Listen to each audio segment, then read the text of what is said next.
મૂર્તિ પૂજા છે એમાં રકમ કંઈ જાજી છે નહીં, માત્ર 300 રૂપિયા કે એવી નાની રકમથી આ માતાજીની પૂજા અર્ચના થાય છે અને 12 વર્ષ એટલે કે 12 મહિના હોય એમ 12 વર્ષ સુધી 12 વર્ષ તમે ભાદરવી પૂનમ લો, શ્રાવણની પૂનમ લો, એમ બધા મંથની પૂનમ તમે લેવાનું શરૂ કરો અને તમને ઈચ્છા થાય કે માતાજી મારો થાળ જમે તો કેવું સારું, તો તમે એના માટે પણ અહીંયા સંસ્થા એ કામ કરી રહી છે કે માત્ર માતબર એક રકમ તમે જમા કરાવો તો એ લોકો દર ભાદરવી પૂનમ કે દર તમે જે મહિનો નક્કી કર્યો છે એ પ્રમાણે એ માતાજીને તમારા નામથી થાળ ધરાવે છે। એટલું નહીં પણ એ થાળ ધરાવ્યા પછી એનો પ્રસાદ જે છે ને એ તમારા ઘરે આવે છે। તો આ સંસ્થા હજુ તો માત્ર મેં તો 2-3 જ કાર્યો કયા છે, આનું તો બેન એક લિસ્ટ છે, હું તો કહું કે જનરલમાંથી થોડુંક આપણે છેલ્લે બહેનોને માહિતી આપીએ તો આવા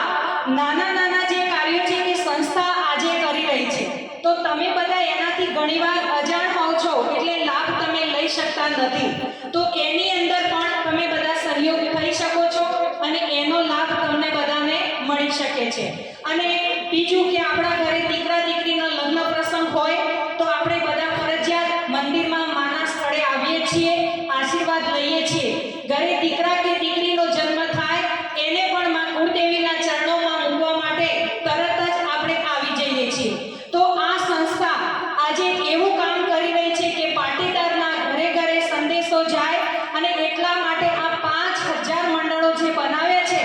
એ મંડળોને મીડિયા દ્વારા વોટ્સએપ દ્વારા મેસેજ થાય। એટલે તમને બધાને મારી વિનંતી છે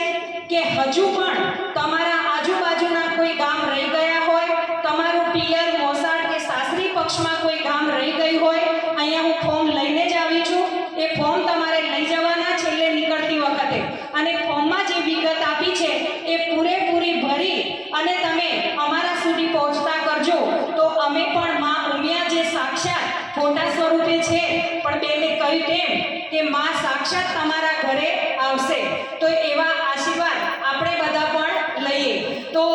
અને સાથે સાથે બીજું કે આપણે ગામે ગામ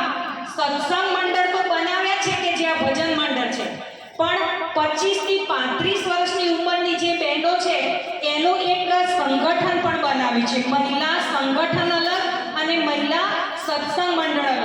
એટલે હજુ ઘણા એવા વિસનગર તાલુકા વડનગર તાલુકાના ગામો છે કે જેની અંદર સંગઠન બાકી હોય તો એનું ફોર્મ પણ મારી પાસે અલગ છે જેમાં 15 સભ્યો આપણે લેવાના છે તો એ ફોર્મ પણ તમે મારી પાસેથી લઈ જઈ શકો છો। બીજું વડનગર તાલુકાની અંદર હજુ મોટા ભાગના કેટલાક ગામો બાકી છે તો જે બહેનો વડનગર તાલુકાની આજે આવી છે એમને પણ મારી વિનંતી છે કે જે ગામ બાકી હોય એના સુધી આ સંદેશો તમે બધા પહોંચાડજો। જય ઉમિયા।